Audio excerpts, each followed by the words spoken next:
어느 선교사가요 아프리카에서 선교를 했습니다. 아프리카 지역에 선교하는 게 상당히 힘들어요. 근데 이렇게 여러 곳을 다니면서 선교하다가 한 명을 예수 믿는 사람으로 만들었어요. 야, 이거 참 귀한 거예요. 여러분, 전혀 물설고 낯설은 곳에서 복음을 전해가지고 흑인 한 명을 예수 믿게 했다. 이거는 굉장히 귀한 일입니다. 그래서 선교사가 너무 기쁜 거야. 여러분, 한 영혼을 구해서 예수 믿고 영접해서 세례 딱 받으면 제일 기쁜 사람이 본인도 기쁘지만 전도한 사람이 제일 기뻐요. 여러분 가운데 기쁨이 없는 사람은 한 명을 꼭 꼬셔와가지고 유혹해가지고 여러분 예수 믿도록 딱 해서 세례 딱 받으면 기쁨이 얼마나 큰지 몰라. 여러분 다 그런 기쁨을 누리시기를 축복합니다. 그래가지고 너무너무 기쁜 나머지 그래서 이제 예수 믿게 했잖아요. 그래서 이제 물어봤어. 이 흑인한테 뭐라 그러냐면, 당신은 하나님께서 외아들 예수 그리스도를 보내셔서 모든 인간을 구원해 준 것을 확실하게 믿습니까? 그랬더니요, 이분이 아무 말 하지를 않는 거야. 그러면서 한 행동을 하는 거예요. 어떻게 행동하느냐? 낙엽을 쫙 모아. 낙엽을 쫙 모아놓고 그 속에다가 왕벌레 한 마리를 딱 집어넣어놨어. 네, 낙엽을 쫙 모아놓고 벌레 한 마리를 딱 집어넣어놓고 그 다음에 거기다가 불을 태웠습니다. 불을 쫙 짚었어요. 그런데 벌레가 막 뜨거워가지고 막 그럴 거 아니겠어요. 불이 활활 잘 타고 있을 때 이 흑인이 벌레를, 죽지 않는 벌레, 뜨거움은 있지만 샥 꺼내주면서 뭐라고 말을 하냐면 이렇게 말했습니다. 하나님은 예수님을 우리에게 보내주셔서 우리를 지옥 불에서 건져주셨습니다. 누구처럼? 요 벌레처럼. 할렐루야. 할렐루야. 그러니까 이 참 놀라운 거예요. 복음은 예수 그리스도신데 우리를 지옥 불에서 건져주시기 위해서 십자가에 달려 죽으신 예수님이 우리의 복음 대신 복음의 핵심이 예수님이라는 거예요. 자, 여러분, 석유가 가장 많이 나오는 나라가 어느 나라예요? 사우디잖아. 그래서 사우디에 있는 모든 석유를 다 부어, 다 모아가지고, 사우디에 석유 얼마나 많겠어? 그걸 다 모았어. 석탄이 어디가 제일 많이 나오는 나라가 어디예요? 미국입니다. 미국이 석탄이 제일 많아. 미국의 전체 모든 석탄을 다 모았어. 사우디에 뭐? 석유를 다 모았고 미국에 뭐를? 석탄을 다 모았어. 나무가 제일 많이 나오는 나라가 어느 나라입니까? 캐나다예요. 캐나다 나무가 어마어마하게 많아. 그 모든 캐나다에 있는 나무를 전부 다 거기다가 석유하고 석탄을 넣어놓고 나무를 탁 놓고 불을 딱 질른다고 가정을 해보자는 거예요. 딱 불을 질러놓고 지옥에서 있는 사람을 딱 꺼내왔어.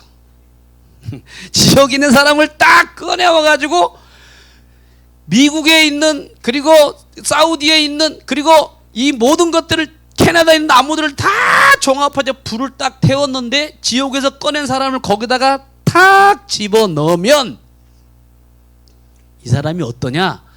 그 속에서 어떻게 나오느냐?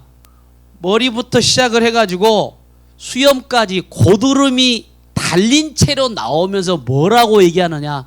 아, 추워. 춥다는 얘기를 한다는 거예요. 뭔 얘기냐? 지옥은 이것보다 훨씬 뜨겁다는 겁니다. 전 세계 모든 것을 다 들여부어가지고 불을 태워놓는다 할지라도 지옥은요, 그것보다 훨씬 뜨겁다는 것을 얘기를 해주고 있는데, 자, 이 지옥불에서 건져주신 분이 누구시냐? 복음 대신 예수님이세요. 믿으시면 아멘 합시다. 그러면 잘 들으세요. 복음은 예수님인데 오늘 여러분들이 바울은 고린도전서 15장 1절에서 4절에서 뭐에 대해서 얘기를 했냐면 이런 얘기를 했어요. 따라합시다. 복음에, 자, 복음에 뭐냐 하면 정의를 내렸습니다. 한번 따라하겠습니다. 복음에 정의. 여러분 고린도전서 15장 1절부터 4절까지는 복음의 정의가 뭐냐를 분명하게 얘기를 하고 있어요. 그러면 복음의 정의는 뭐냐? 복음의 정의가 뭐냐라고 할 때 두 가지로 간단하게 요약을 저번 주도 얘기했는데 한 번 더 들으셔야 돼요. 복음의 정의가 뭐냐? 성경대로 예수님이 우리를 위해서 죽으시고 장사되었다가 사흘 만에 성경대로 살아났다. 그래서 한번 따라서 하겠습니다. 죽으심. 복음은요 십자가의 죽으심이고 복음의 핵심은 다시 살아나셨다. 그래서 우리는 부활을 우리가 복음의 핵심, 이것이 뭐냐? 복음의 정의라고 할 수 있어요. 따라서 합시다. 십자가에 죽으시고 나를 위해서 뭐 하신 거? 부활하셔서 살아나셨다라고 하는 것을 복음이라고 그런다고. 복음. 그럼 이 두 가지가 누구냐? 예수님을 얘기를 하는 거예요. 예수님의 다른 말로 뭐라고 얘기하느냐? 예수님을 다른 말로 복음이라고 그래. 복음을 다른 말로 뭐라고 그러냐? 예수라고 하는 거예요. 왜? 죽으심과 부활이니까. 그분에 대해서 얘기를 하는 거니까. 이것은 여러분들이 너무너무 잘 알고 있는 거예요. 자, 그러면 제가 이제 저번 주도 그런 얘기 오늘도 부르는데 그 이 두 가지를 모르는 사람이 어디 있냐고. 어려서부터 지금까지 여러분들 교회 다닌 사람 쳐놓고 예수님이 십자가에 죽고 부활했다고 하는 사실을 모르는 사람이 어디 있냐고요. 다 안다고. 너무너무 잘 알아. 근데 잘 들어보세요. 다 아는 것 같은데 바울이 얘기한 복음의 정의를 아는 것 같은데 몰라. 이게 뭐냐고. 그럼 다 알아요. 근데 정확하게 하면 잘 몰라. 그래서 여러분들에게 오늘 여러분들에게 왜 아는 것 같은데 왜 모를까? 그래서 오늘 여러분들에게 이 부분을 조금 더 자세하게 말씀을 드릴 테니까 자 보세요. 여러분 교회 나오면요 복음에 대해서 뭐 하느냐? 먼저 공부를 해요. 공부하잖아요. 여러분 우리가 이제 사형리를 통해서 복음에 대해서 공부를 해. 하나님은 당신을 사랑하십니다. 몰랐는데 이제 배웠으니까 사랑하는구나. 당신을 위해서 십자가에 죽으셨습니다. 나를 위해 죽었대네. 그리고 나를 위해서 부활하셨대네. 이 시간에 받아들이면 된대. 그래서 받아들였어. 그 뭐 하느냐? 공부하는데 다른 말로 뭐라고 그러냐면 외우는 거예요. 외워. 자, 공부하고 어떤 지식을 가지고 공부하고 배워서 알기는 알아요.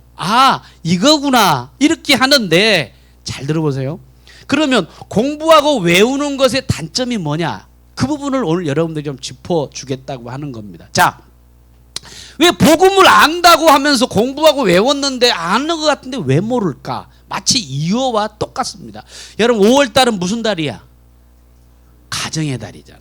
그럼 가정의 달이면 여러분 가정에 대해서 여러 가지 많은 부분이 있지만 일단은 부모님의 은혜를 생각할 수 있어요. 여러분 부모님의 은혜는 우리가 부모님의 은혜, 여러분 살아계신 여러분의 부모님이 계시면요 너무 감사해야 돼. 저는요 부모님이 안 계셔. 지금 여러분들 부모님 살아계실 때 여러분들이 잘하셔야 돼. 우리 옆 사람과 살아계실 때 잘합시다. 시작.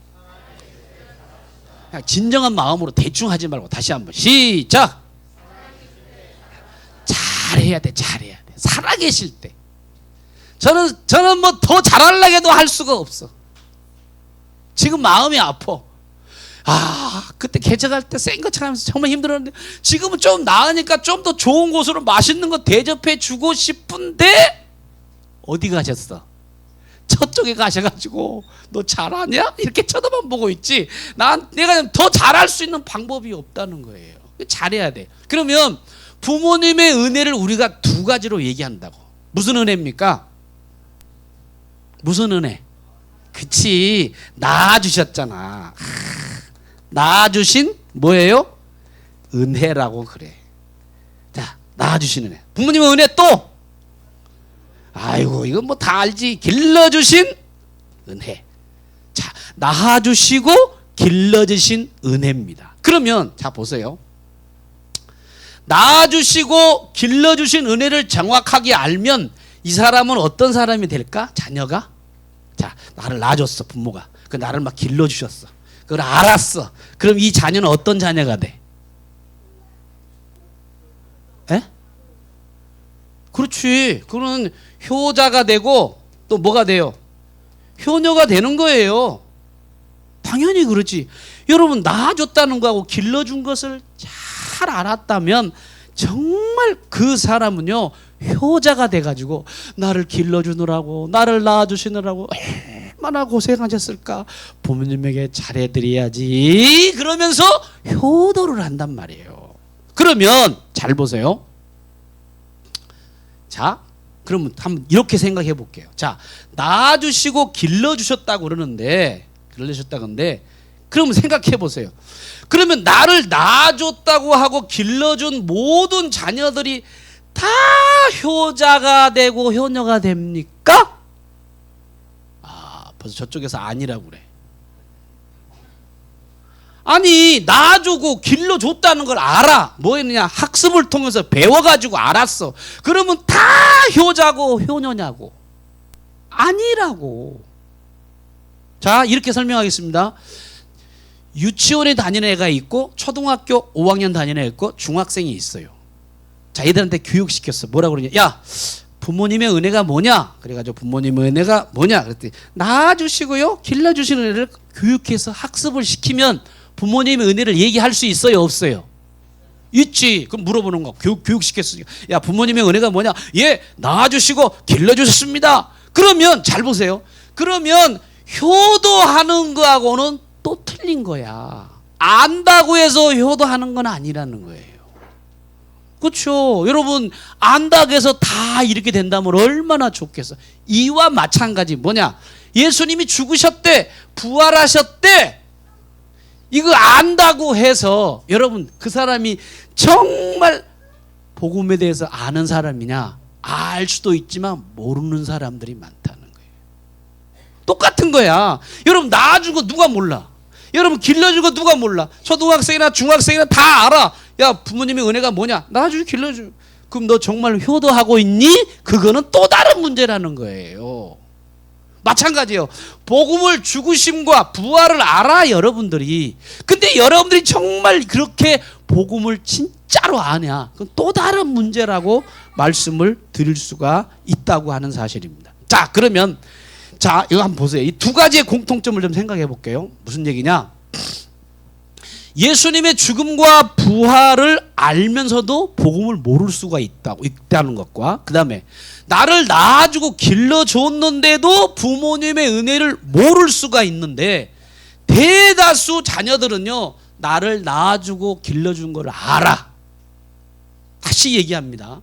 근데 여러분 가르치면서 알아요. 아는 것은 아는 것 같지만 중요한 건 뭐냐? 효도하는 거하고는 틀려요. 자, 그 예를 한번 들을게. 잘 설명을 들어보세요. 어느 아버지가 아들을 너무 애지중지해서 키웠어. 어떻게 키웠느냐? 아들이 중학교 다닐 때까지 어려서부터 해가지고 감기가 딱 들면 코가 막히잖아. 그 콧물을 흘리면 종이로 닦을 수도 있는데 딱지가 붙으면 아빠가 입으로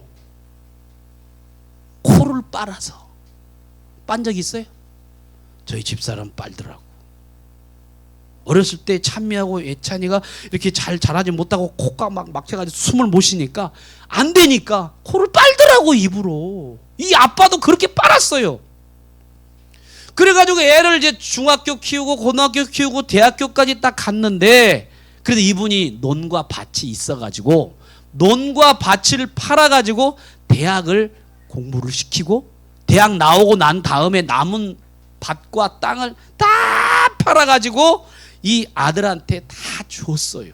근데 이 아들은 정신 못 차려가지고 허랑방탕하게 사는 거야. 그래서 이번에는 더 팔 땅도 없고 논도 없는데 생활이 어려워가지고, 그래서 이 아들이 어떻게 살고 있나 그래서 서울에 찾아왔는데 친구들하고 막 같이 어울리고 있는 거야. 그런데 이 아들이 아버지를 딱 보고, 친구들이 있는데 옷 입고 온 거 보니까요 다 이렇게 정말 깨끗하지도 않고 좋은 옷도 아닌 헤어진 옷, 시골 농부가 있는 옷을 입고 딱 오는 모습을 보고 부끄러웠던 거야, 이 아들이. 그래 친구들한테 뭐라 그런지 아세요? 야, 저 아저씨는 시골에 우리 머슴이야. 머슴이야. 시골 머슴이라고 소개를 했다는 거예요. 그럼 그 아버지가 그 얘기를 듣고 얼마나 슬펐겠어요. 그래서 시골로 내려가서 그래서 먹을 것도 없고 그 너무 충격을 받아가지고 이 세상 뭐하러 사나 굶어가지고 죽었다는 얘기가 있습니다. 자, 여기서 중요한 교훈이 있어요. 뭐를 하느냐? 여러분 지식과 정보를 안다고 해서 아는 게 아니라고 하는 겁니다. 따라서 합시다. 지식과 정보를 알아서 아는 게 아니다. 여러분 나를 낳아주시고 길러준 거 알아.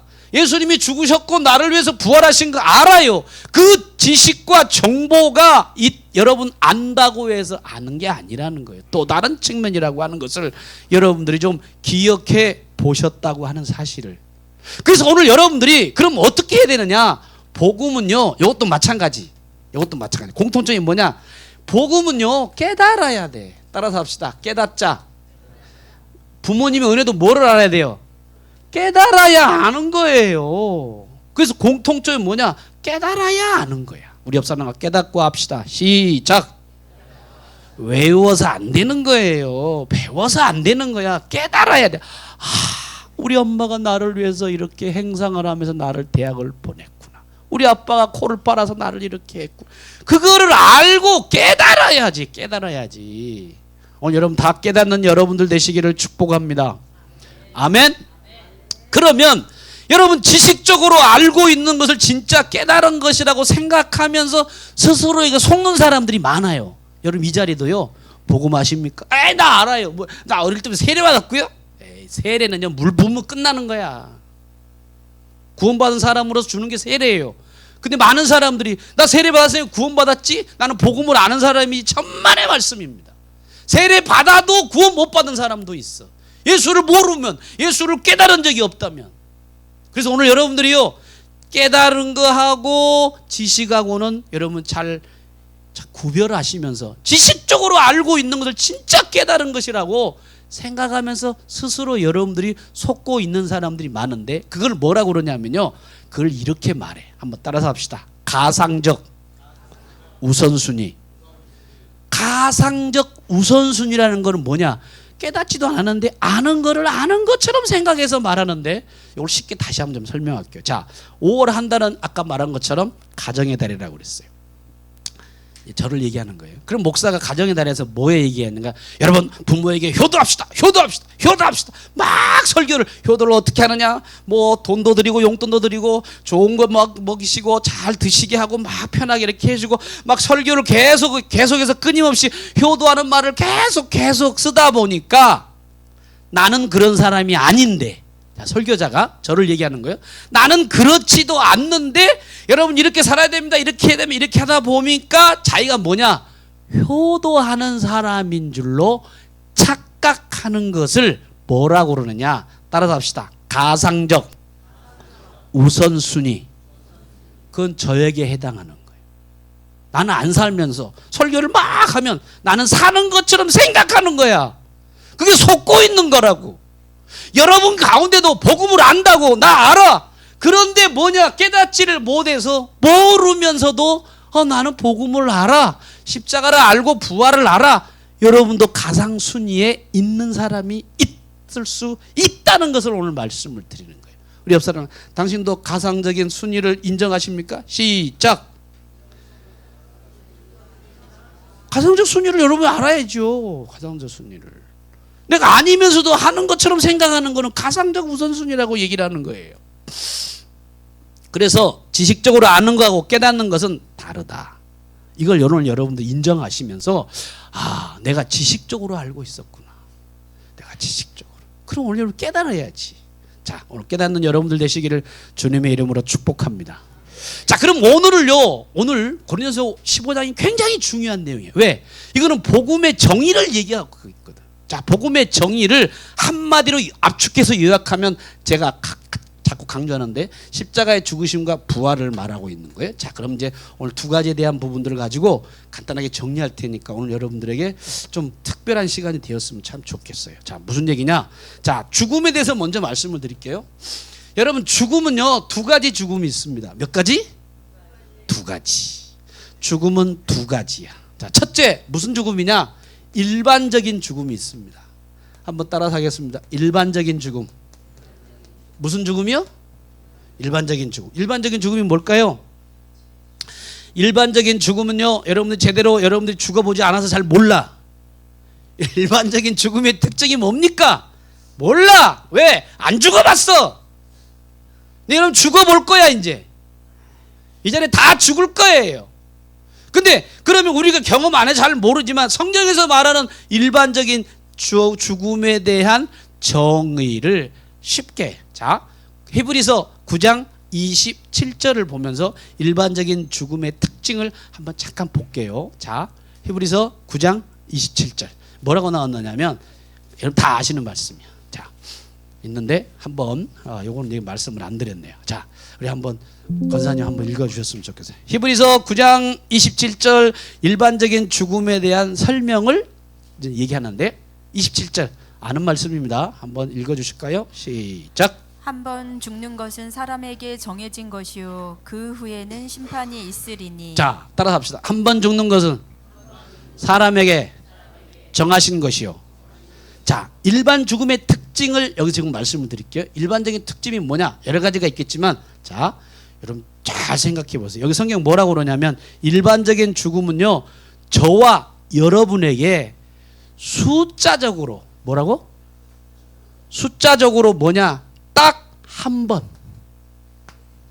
일반적인 죽음은요, 저와 여러분이 딱 한 번 다가오는 게 일반적인 죽음의 특징이라고 얘기를 할 수 있습니다.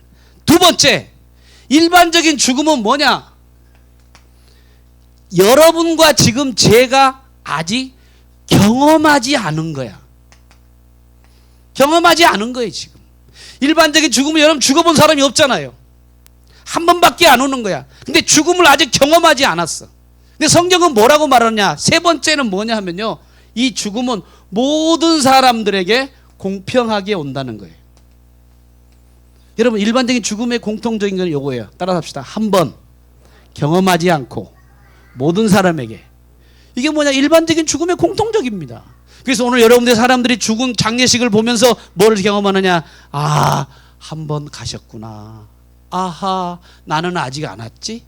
아하, 모든 사람이 가지? 이렇게 하는 게 일반적인 죽음의 공통점인데, 자, 쉽게 설명할게요. 자, 여러분들 복음에 대한 부분을 설명할 때 같이 들어보시기 바랍니다. 영국의 한 노인이요, 평생 가난하게 살면서 예수 안 믿었게 살다가 인생이 60이 넘어가지고 병에, 치명적인 병에 걸려서 죽을 시간이 가까웠어. 그래서 이 사람이 어떻게 했느냐? 평생 죄만 짓고 살아오다가 두렵고 무서워서 죽은 후의 운명이 어떻게 될까 굉장히 두려운 거예요. 그러다가 이웃에 사는 손녀가 옆에 살았어. 손녀를 불렀어요. 그래서 이분이 죽음 이유는 성경이, 하나님, 기독교가 가장 정확하게 얘기하잖아. 그래서 손녀를 불러놓고 성경을 읽어달라고 그랬어. 성경 읽으시길 바랍니다. 손녀가 성경을 쭉 읽어나가는데 성경을 읽어나가면서 계속 마음이 어두워져. 그리고 죄책감이 막 자꾸 드는 거야. 내가 과거에 지은 죄가 막 생각나고 계속 죄책감, 내가 이런 죄를 졌지 이런 죄를 졌지 막 죄책감이 있다가 어느 날 이 손녀가 성경을 읽다가 요한일서 1장 7절 말씀, 어디요? 요한일서 1장 7절을 읽게 되었는데 그 내용이 이런 내용이 있습니다. 그 아들 예수의 피가 우리를 모든 죄에서 깨끗하게 하실 것이요 하는 얘기를 손녀가 쫙 읽어 나가니까 노인이 깜짝 놀래가지고 그런 말씀이 그 안에 있어? 다시 한번 읽어봐. 그랬더니 이 손녀가 또 읽는 거예요. 그 아들 예수의 피가 우리를 모든 죄에서 깨끗하게 하실 것이요. 그래서 야, 정말 그런 말씀이 있니? 그랬더니 소녀가 예, 있어요. 한 번 더 읽어봐. 그 아들 예수의 피가 우리를 모든 죄에서 깨끗하게 하실 것이요. 할렐루야. 그랬더니요, 야, 그 성경 구절의 손가락을, 내 손가락을 거기다가 좀 대줘. 그랬더니 이 손녀가 말이죠, 손가락을 성경 구절에다 딱 짚어 드렸더니 이 할아버지가 뭐라고 그런지 아십니까? 이런 말을 했어요. 내가 이 말씀을 믿고 죽었다고 모든 사람들에게 다 알려줘라. 그래가지고 이분이요, 이 성경 구절을 탁 짚고 나서 세상을 어떻게 했느냐, 깨끗하게 아주 담대한 마음으로, 기쁜 마음으로 하나님의 나라를 어떻게 한번 탁 가게 되었다고 하는 것입니다. 따라합시다. 그 아들 예수의 피가 나의 모든 뭐를? 죄를 위해서 뭐 했다? 깨끗하게 하셨다라는 사실을 뭐 하면? 믿으면, 믿으시기를 축복합니다. 아멘. 여러분, 저희가 깨끗하게 씻어진 줄로 믿으시기를 축복합니다. 이 말씀의 능력이 대단한 거예요. 이동원 목사님 알죠? 지구촌교회 지금은 원로 목사님이에요. 그분이 예수 믿기 전에 예수 교회 나왔어. 기도시켰어. 뭐라고 기도했는지 아십니까? 그때는 구원의 확신 없고 예수를 믿지도 않고 그냥 나왔어. 그 웅변을 잘해가지고 웅변 왕을 했던 사람이 이동원 목사님이세요. 지구촌교회 있잖아요, 저 수지 쪽에. 근데 그분이 기도시키니까 오 미지의 신이시여, 대표 기도를 시켰더니 오 미지의 신. 무슨 예수님이 미지의 신이냐? 여러분, 모르는 신입니까 예수님이? 그게 구원받지 않으니까 그 얘기를 하는 거예요. 그러다 어느 날 똑같이 이 성경을 읽었어. 그 아들 예수의 피가, 그 에베소에 있는 말씀이, 요한일서에 있는 말씀이 가슴속에 팍 꽂혀가지고, 와, 그분의 피였구나. 그리고 구원의 은혜를 받고 위대한 하나님의 침례교 목사님이신데, 대단한 목사님으로 그렇게 강의도 하고 가정 사역도 하고 막 그러셨던 사람인데, 자, 제가 그런 얘기 하려고 한 게 아니라 그것은 뭐냐, 한번, 그리고 정말 여러분들 아직 경험하지 않고 모든 사람들이 다 한번 공평하게 해야 될 것이 뭐냐, 일반적인 죽음의 특징이라는 거예요. 그럼 오늘 여러분들이, 그러면 여러분들이 이 죽음에 대해서 오늘부터 여러분들이 잘 생각하면서 어떻게 되냐, 살아있는 동안 이 일반적인 죽음을 잘 여러분들이 매일매일 준비하며 사시기를 주님의 이름으로 축복합니다. 잘 살아야 돼. 왜? 가야 되니까. 자, 그러면 두 번째, 이게 더 중요한 거야. 복음 안에서 죽음을 알아야지. 자, 따라서 합시다. 복음 안에서 죽음. 복음 안에 죽음, 이거를 여러분이 오늘 이 얘기를 하려고 그런 거야. 자, 복음 안에서 죽음의 특징이 뭐냐? 복음 안에서 죽음을 알아야지. 자, 이거는 숫자적으로 어떻게 하느냐? 날마다야. 따라서 합시다. 날마다. 복음 안에 죽으면 어떤다고? 날마다 죽어야 돼. 날마다 죽어야 돼. 아멘. 우리 옆 사람 날마다 죽읍시다. 아멘 하는 게 아니라 옆에 사람 얘기하라고, 앞뒤하고. 시작. 날마다 죽어야 돼. 날마다 죽어야 돼. 여러분, 일반적인 죽음은요, 한 번. 날마다 죽음은 언제? 날마다. 날마다를 다시 한번 설명할게요. 날마다는 뭐냐? 항상. 따라합시다. 항상. 다른 말로 뭐냐? 맨날. 그러니까 날마다 죽음은요, 항상 죽어야 되고 맨날 죽어야 되고 시시때때로 죽어야 되는 게 복음 안에서의 죽음입니다. 여러분, 정말 이 두 차이를 명확하게 여러분들이 구분하고 여러분들이 들어야 되는데, 여러분 요 부분을 여러분 들어보셨나요? 지금까지 교회에 나와서 목사님이 여러분 매일매일 죽어야 됩니다. 죽으셨습니까? 죽으셨습니까? 이 얘기를 여러분 얼마나 들었냐 말이에요. 여러분, 이거 죽음은 알아. 십자가 예수님 죽은 건 알아. 근데 여러분들은 죽었냐고. 죽었어 안 죽었어? 안 말을 안 해. 죽었어요? 거 봐, 이게 문제라니까. 복음을 모르는 거예요. 진짜 복음을 아는 건 뭐냐? 내가 죽는 거예요. 죽어. 어떻게? 맨날 시시때때로 죽어야 되는 거예요. 결정적인 차이는 뭐냐? 맨날 죽는 거고 항상 죽는 거고 한 번만 죽으면 돼. 이걸 구별을 못해. 성도들이 헷갈려해 이거를. 복음의 죽음은 뭐냐? 매일매일 죽는 거예요. 항상 죽는 거예요. 그래서 이렇게 따라서 해봅시다. 시작. 날마다 항상 죽자. 죽어야 되는 거예요. 죽어야 돼요. 여러분 육체의 죽음도 여러분 보세요. 저는 이런 얘기를 하고 싶어요. 여러분 절대로 자살을 생각하지도 마세요. 왜? 불신앙적이고 귀신이 덮쳐서 죽는 거니까. 근데 이렇게 예를 들어봅시다. 여러분 자살할 사람들이 자기가 죽으려고 할 때 그냥 죽는 게 아니라 어떻게 죽어요? 죽는 방법을 어떻게 생각해보고 찾아봐요? 안 찾아봐? 안 찾아봐? 찾아보신 적 있으면 손 들어봐. 아이고 그래도 여러분 한 번도 그런 생각 안 해서 감사하네. 자살도요, 자살의 방법을 찾는다고. 인터넷에서 찾아요, 자살. 근데 자살하면 안 나와. 왜? 그건 금지어니까. 여러분 자살 쳐보세요. 안 나와요. 따라서 할 수 있을 것 같아서. 그럼 자살에 대한 부분도 사람이 내가 어떻게 죽어야지 깨끗하게 고통스럽지 않게 죽을까 하면서 자살할 방법도 사실은 사람이 찾는다고. 죽는 방법을. 그럼 요거를 좀 우리가 한번 생각해 봐야 돼. 뭐냐? 우리도 복음 안에서 여러분들이 영적으로 말하는 거예요. 육신적인 거 아니에요. 영적으로 뭐냐? 매일매일 여러분들이 죽어야 된다는 거예요. 자기가 죽어야 돼. 죽어야 돼. 그러면 여러분 물어볼게요. 여러분 복음 안에서 죽는 건 언제 죽어야 합니까? 이거 알려주셨나요? 목사님들이? 여러분 복음이 죽음이 뭐냐? 죽음은 어떤 일이 일어나느냐? 얘기해 줬나요? 이게 한국교회의 약점이라는 거예요. 십자가만 맨날 얘기하고 부활한 거 요것만 얘기하지 진정한 죽음에 대한 깨달음에 대한 부분은 전혀 얘기를 안 해. 죽음에 대해서 몰라. 그래서 그냥 목사님도 죽음을 모르니까 목사님이 또 살아서 움직일 때가 많단 말이에요. 예? 목사님부터 죽고 여러분도 죽어야지 다. 왜? 바울은 뭐라고 그러냐? 나는 날마다 죽노라. 따라합시다. 나는 날마다 죽노라. 여러분 복음 안에서 죽으면 어떤 일이 일어나고 복음은 언제 해야 되고 어떤 여러분 상황이 생기는가를 정확하게 알아야지요. 죽는 걸 모른단 말이죠. 근데 우리의 문제가 뭔 줄 아세요? 여러분과 저의 문제는 본질적으로 안 죽으려고 그래. 죽으려고 그래? 안 죽으려고 그래? 육신적인 죽음도 죽으려고 그래? 안 죽으려고 그래? 안 죽으려고 그러지. 그러니까 몸이 아프면 어디로 가요? 빨리 병원에 가지. 왜 안 죽으려고 그런 거예요? 건강하게 살려고. 에? 몸만 이상해봐요. 간다고. 성도들도 육신적으로 죽으려고 해도 안 죽으려고 그래. 목사님들어요. 죽을 때도 안 죽으려고 그래. 안 죽으려고.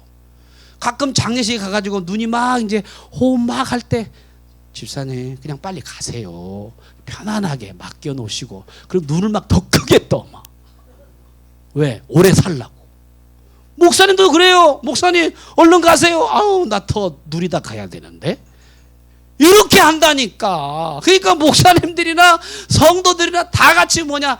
육신적으로도 안 죽으려고 그런다는 거예요. 안 죽으려고. 그러면 육신적인 죽음뿐만 아니라 영적인 죽음도 성도들이요 전부 안 죽으려고 그래. 자, 제가 이제 여기 이제 군선교 하면서 제가 여러 교회를 다녔어요. 여러 교회 다녔어. 대형 교회다가 소형 교회, 주용 교회 갔어. 근데 그 모든 교회 공통점이 뭔가?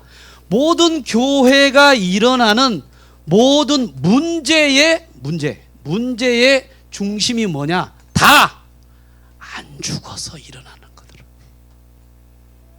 안 죽어서 일어나는 문제야. 따라합시다. 모든 교회의 문제는 내가 안 죽어서 생긴다. 시작. 안 죽여서 생겨요. 진짜 여러분 다 가봤어요. 여기 핍박하고 막 어려움 당하고 여기 막 장모님하고 목사님 싸우는 교회도 가보고 다 가봤거든요. 문제는 뭐냐면 핵심이 딴 가지 뭐냐? 이게 없어. 이게 복음 안에서 안 죽어. 정말 안 죽어요. 이게 문제라는 거예요. 100%가 안 죽어서 문제 생기는 거예요. 자, 그러면 조금 더 쉽죠. 얘기 드릴게요. 자, 저는 열린문교회를 2년 전에는 잘 몰라. 그러면 2년 전에 그동안 신앙생활을 쭉 해왔는데 거기에 신앙생활 하다가 문제가 있었을까요? 없었을까요? 김장동 있었어요? 없었어요? 있었어요? 없었어요? 아니 그냥 편안하게 물어보는 거예요. 우리 열린문교회가 지금까지 쭉 거쳐오면서 문제가 있었어요? 없었어요? 없을 수 없죠. 최장로님 있었어요? 아, 큰 문제 없었어요. 와, 이거 신나는 교회고 엄청난 교회야. 여러분 그러잖아요? 예. 여러분 문제가 없다면 정말 훌륭한 교회예요. 속에 담겨 있는 것은 없을까요? 있을 수 있어. 그럼 자, 그런데 아까 우리 김 장로님은 없을 수는 없죠. 큰 문제는 없어.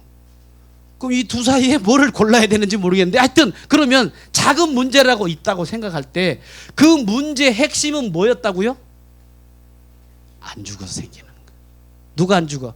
목사님이 안 죽었든지, 장로님이 안 죽었든지, 성도님들이 안 죽었든지. 자, 그러면 이제부터 생각합니다. 제가 왔어. 잘 들으세요. 제가 와서 1년하고 연수로는 2년이 됐어. 그 2년 안에 문제가 있었을까 없었을까? 아유, 조찬환 권사님 보고 난 설교하고 싶어. 문제가 없었대. 얼마나 감사한지 몰라. 전 잘 몰라요. 있었을까 없었을까? 빨리 얘기해봐. 김기자 권사님 있었어요 없었어요? 있었지. 왜 없을까요? 그럼 문제의 원인이 뭐야? 원인이 왜 문제가 생겼느냐? 복음 안에서 뭐 했기 때문에?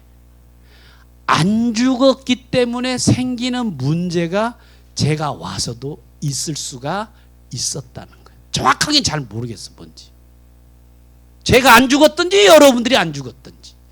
잘 들으세요. 앞으로 우리 열린문교회가 문제가 또 있을 수가 있어. 그 문제의 핵심은 뭐냐? 안 죽었기 때문에 거기서 또 생기는 거예요. 그러면 이 문제를 해결할 수 있는 방법이 뭐냐? 여러분들이 십자가 앞에 나 자신을 못 박아 때려 박아버려야 된다는 거예요. 아멘들을 안 하시네. 이렇게 안 죽으려고 그런다니까. 빨리빨리 죽어. 얼른 빨리. 우리 옆 사람 죽읍시다. 시작. 그 말만 하면 뭐해. 진짜 얼굴은 안 죽으려고 버틸려고 그러는데 그러지 마세요. 복음을 진짜 아는 사람은요, 날마다 바울처럼 죽는 거예요. 그럼 물어볼게. 자, 어제 죽으신 분 손 들어봐. 가정에서, 쉽게 가정에서 문제의 발단은 내가 안 죽어서 생기는 거예요. 자, 어제 죽었어 안 죽었어?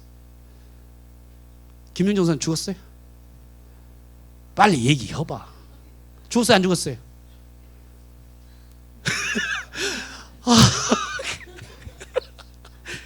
신벌주 지사 얘기해봐 한번. 죽었어 안 죽었어? 거봐 이게 일이 있네. 박계수 지사님 죽었어 안 죽었어?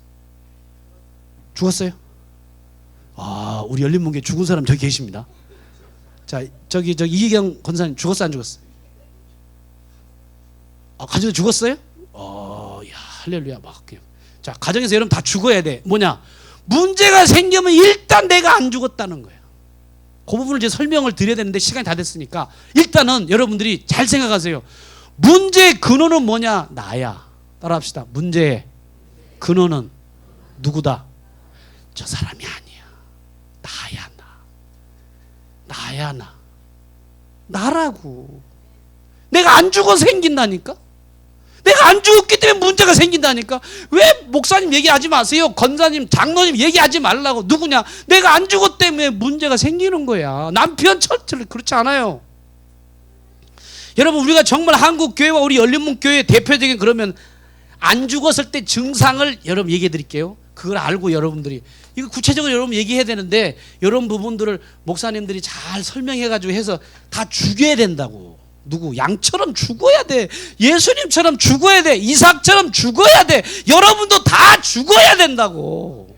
아멘. 안 죽으니까 교회가 시끄럽고 안 죽으니까 아유 복창이 터지려고 하는데 내가 그래. 나도 안 죽어서. 그럼 안 죽은 증상을 여러분들이 알아야지. 안 죽어서 증상이 뭐냐? 한국 교회 대부분 다 그래. 그럼 저도 우리 교회도 마찬가지. 100% 문제가 내가 안 죽어서 그런데 그러면 첫째가 뭐냐? 여러 가지가 있어요. 저번에 여러분들에게 말씀드렸죠. 예배소에 첫째가 뭐냐면요, 일단 어떤 상황이든지 분노가 딱 생겼다. 내가 안 죽었기 때문에. 자, 물어봅시다. 시체한테 야 바보야, 아이고 죽기는 왜 죽어? 그러면 죽은 시체가 반응을 해요 안 해요? 성질 내요 안 내요? 안 내지. 분노 나는 거는 일단은 내가 안 죽은 거예요. 여러분 분노, 여러분 남자들 한국 사람들은 거의 분노가 있잖아요. 분노가 있어요. 여튼 여러분 예배 드리다가 아니면 얘기하다가 분노가 딱 튀어났다. 그럼 뭐냐면 나는 아직 안 죽었구나. 안 죽었다는 거예요. 십자가 내가 안 죽었다는 거예요. 두 번째로 옆에 사람이 너무 잘해. 그래서 그냥 배가 아파. 내 마음속에 시기가 나오고 질투가 막 나오고 나 옆에 있는 사람이 더 잘 되고 장로님도 여러 사람이 있는데 막 장로님 한 사람만 막 칭찬하고 막 그럼 배가 아파가지고 속이 막 뒤집어지고 권사님 누구 잘한다 이렇게 막 여러분 칭찬해 줄 때 배가 아픈 사람은요 아직요 안 죽었다는 거예요. 안 죽었다는 거예요. 시기와 질투는 안 죽었다는 거예요. 그 시기에 질투하니까 뭐가 있냐? 소화가 안 돼. 그래서 자꾸 체하는 분들 이거 아직 안 죽었기 때문에 육체가 반응을 하는 거야. 죽으면 해결되는 거예요. 시기와 질투. 자, 마음속에 여러분들이요 두려움과 여러분들이요 안 죽은 사람들의 공통적인 염려가 있어. 염려. 이 사람들은요 똑같은 거예요. 내가 복음 안에서 안 죽었기 때문에 이런 일이 생기는 거라는 거죠. 여러분 마음속에 탐욕이 가득합니까? 성적인 탐욕이라든지 육신적인 탐욕, 물질에 대한 탐욕, 돈에 대한 탐욕, 이 모든 것들이 다 왜 그러느냐? 복음 안에서 안 죽었기 때문에 이런 일이 생긴다는 거예요. 옆 사람한테 한번 물어봅시다. 우리 다 같이 죽읍시다. 시작. 다 죽어야 돼. 죽어야 될 때 여러분들이 안 죽어. 어떻게? 여러분 보세요. 가정 안에서 막 성질나고 막 그래. 근데 남편한테 내가 죽을 때야. 남편한테 내가 죽어야지. 근데 본인은 안 죽어서 요때는 남편한테 들이받는 때야. 그래가지고 막 들이받는 사람들이 있는데 여러분 그게 아니라 남편을 들이받는 때가 아니라 그때 뭐 하느냐? 내가 죽을 때라는 거예요. 따라합시다. 죽을 때. 죽을 때야 돼. 여러분 보세요. 교회 안에서도요. 내가 죽을 때라 생각하고 아멘. 하나님 내가 이미 죽었습니다. 죽을 때라고 생각해야 되는데 목사 멱살 잡을 때라고 생각하는 사람들이 있다는 거예요. 그거 아니야. 신앙생활 잘못하고 있는. 신앙생활은요. 내가 죽어야 되는 거야. 목사부터 죽어야 되고 장로님들 죽어야 되고 권사님들도 다 죽어야 된다는 거예요. 죽으시기를 주님의 이름으로 축복합니다. 아멘. 그래서 한국교회가 왜 싸움 많고 파벌이 많고 왜 교회가 문제가 생기느냐? 이것 때문에 그런다니까. 복음 안에서 안 죽으니까. 그래서 바울은 뭐라고 그러냐? 날마다 죽노라.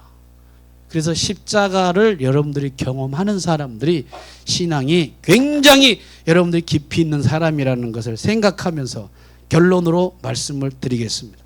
남편을 위해서 여러분 죽고 아내를 위해서 죽어야 될 때 여러분들이 그거를 기억하면서 죽음이 뭐냐? 숫자로 얘기할 때 일반적인 죽음과 영적인 죽음들을 여러분이 잘 파악하고 예배 드리다가도 또 막 안 죽은 사람이 또 나올 수 있어요. 그럴 때 어떻게 해야 돼? 내가 죽을 때지 생각하면서 여러분들이 매일 이미 죽었어요, 여러분들이. 그래서 죽는 그런 성경에 죽었다고 그랬으니까 이때는 내가 죽어야지 하고 죽는 여러분들 되시기를 주님의 이름으로 축복합니다. 우리 옆 사람과 함께 죽읍시다. 십자가에서 시작. 십자가에서 죽읍시다. 아멘. 죽기를 축복합니다.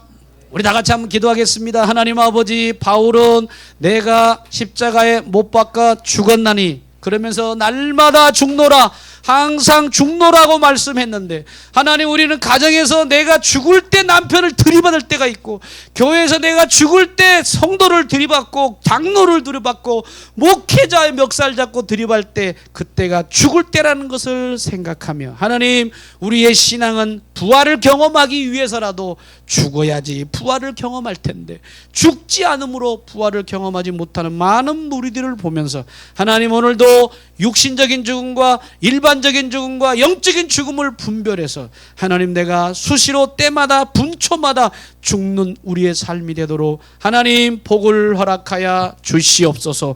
예수님 이름으로 기도하옵나이다. 아멘.